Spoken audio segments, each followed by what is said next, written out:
Happy Saturday, happy Sunday, happy weekend, happy Leo full moon.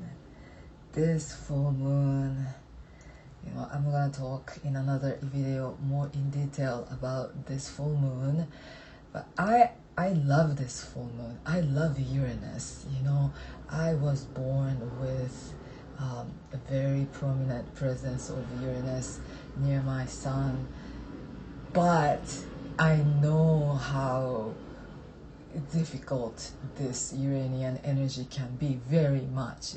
I know how chaotic I can be, how like a little sudden burst of energy ups and down, or moodiness, or rebelliousness, right? Uranus brings rebelliousness, odd and weird and unique and all of that.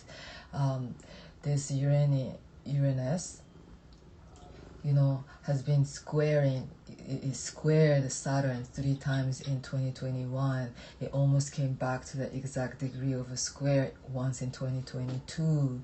And now Saturn and Uranus are moving apart now, but we remember that battle between old and the new, right? Saturn representing the structure, rules, regulations. This is that way to live, versus Uranus energy is like, I'm not following that no more. That feels old and outdated and doesn't align with who I am now and who I am becoming. Uranus is the planet of future, innovation, all that innovativeness.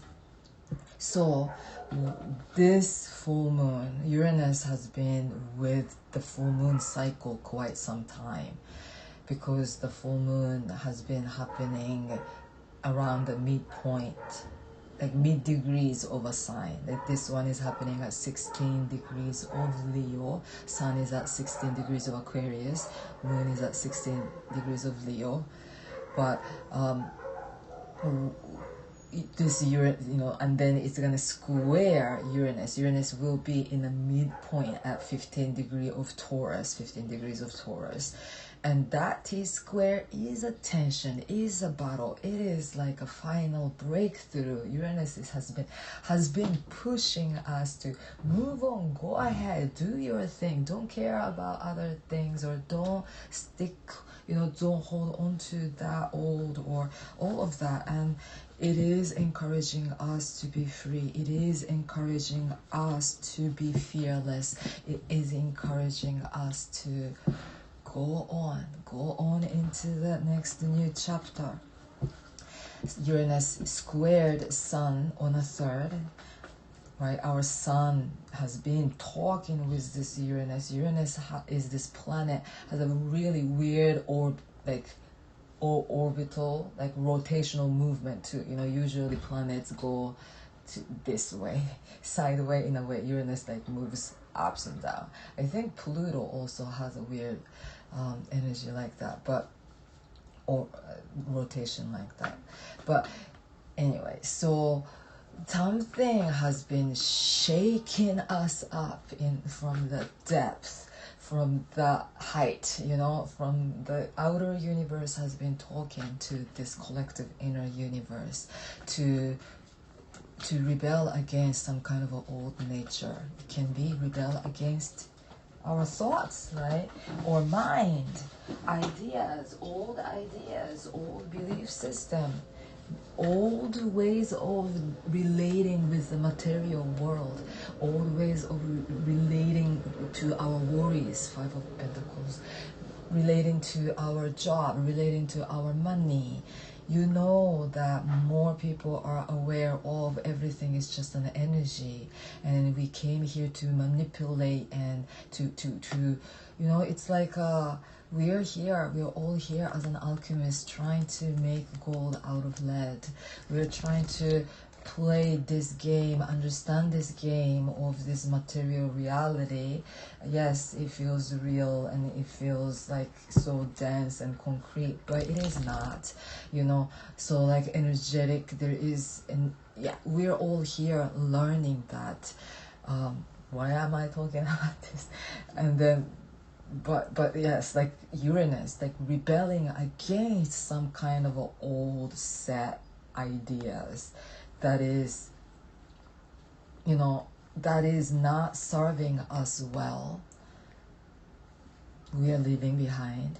This Uranus has been kind of pushing us to move away from that dense, heavy reality into that next new, your creation. Cups represents our inspiration, our creativity, right? Our magic, our emotions, but our emotions and our vibrations create the reality, because this whole entire universe is made out of light and vibration and frequency, right? So we are like moving. This Uranus has been really pushing us to just kind of break something apart within us, deep within us, rooted within us, the certain ideas or certain energy that do not serve us no more, and we have to move on forward with the Knight of Cups.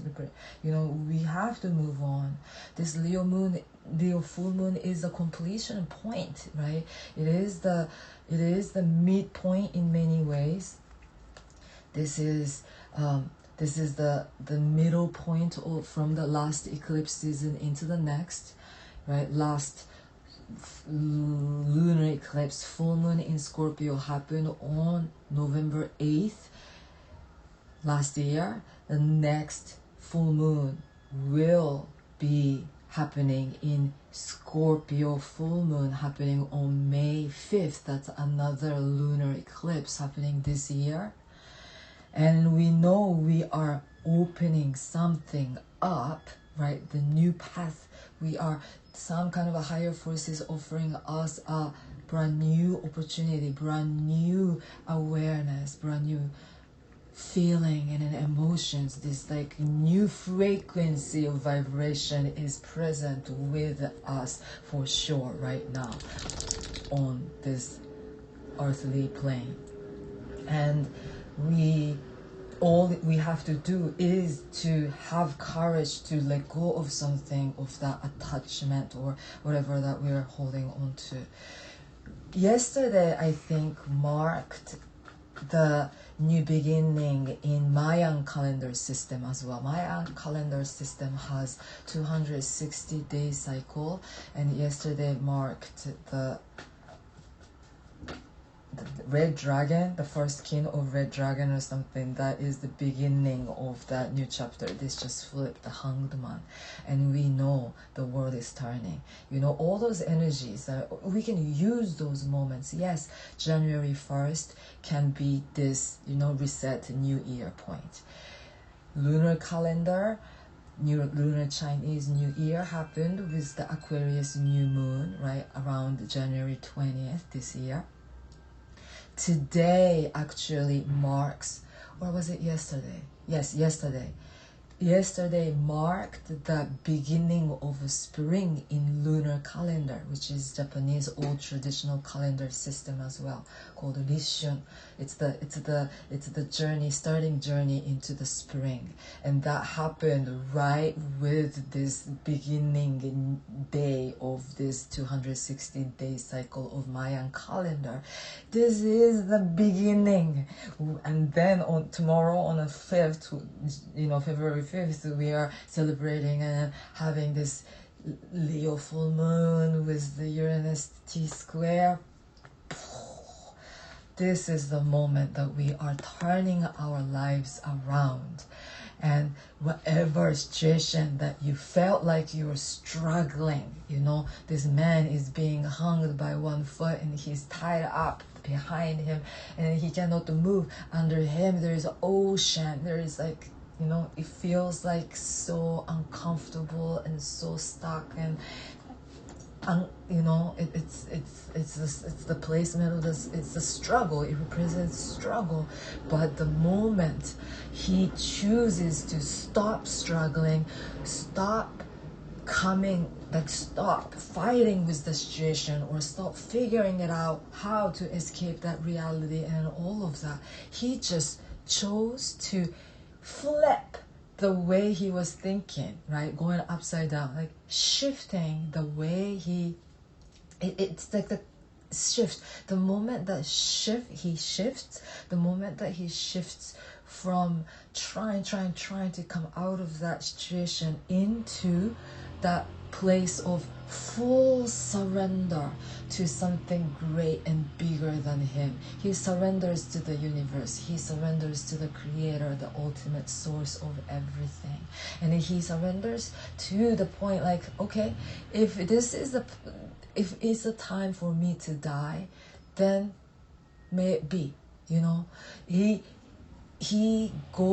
gets to the point, he goes through enlightenment. There's a big noise happening. I hope it's not being picked up too much. But the moment that he surrenders and he have faith in the meaning of everything. And then the moment that he just complete surrender, then he releases his ego of holding on to his life or trying to come out of it, right? Battle. Then when the moment that he surrenders, he has, the halo comes out and he becomes this enlightened light being, because he is even having a little smile to his face, and the struggle becomes just a phenomena. Right, just the experience here on earth. The moment, this is the moment now. I feel like that kind of reset point that we are moving through, so that we can shift our awareness completely. And today, Mars-Venus square is happening. This to me is the inner yin and the inner yang kind of battling, right? Our inner yang, this masculine nature, not biological, right? It's the drive, it's the action, it's the movement forward, versus yin energy is still, right, receptive, be at ease and relax and chill and just enjoy the ride, When the Mars and Venus are in square, especially when Venus is in Pisces, this divine, mystic, beautiful, creative, magical divine ocean. Venus loves to be in this Piscean ocean, and talking with Mars in Gemini, it is like expansion of awareness. Today is the day that we think of the space beyond the sky. Keep your awareness big. Don't get too caught up with this checklist of things that you have to deal with, worries that you have to figure out, problems. No. Today is the day to enjoy. And today is the day, or even through this whole weekend, is the weekend that we want to really enjoy life and keep your mind open. And it is a great aspect to journey, to journal, to write, to record something. And then look, 3 of Cups is the day. Today's card, this is just a celebration. It is a celebration weekend. Look back, just give yourself a big tap and hug for everything that you've been through the past few years. The Saturn is moving through the last degrees of Aquarius. This is the moment that Saturn can give us rewards for the past 5 years or so of his journey through Saturn ruled signs of Capricorn and Aquarius, and he is almost ready to tap into that Piscean ocean on March 7th. The world is shifting, and this is the moment that we look back how far that we've come. Even if you don't feel like celebrating it, celebrate it. You've been through a lot, and you've changed. We've all changed, and this is the moment that we are toasting together and celebrating how far and who we have become. We've grown so much. Anyway, thank you so much for listening. Wishing you a beautiful day, beautiful weekend. Peace.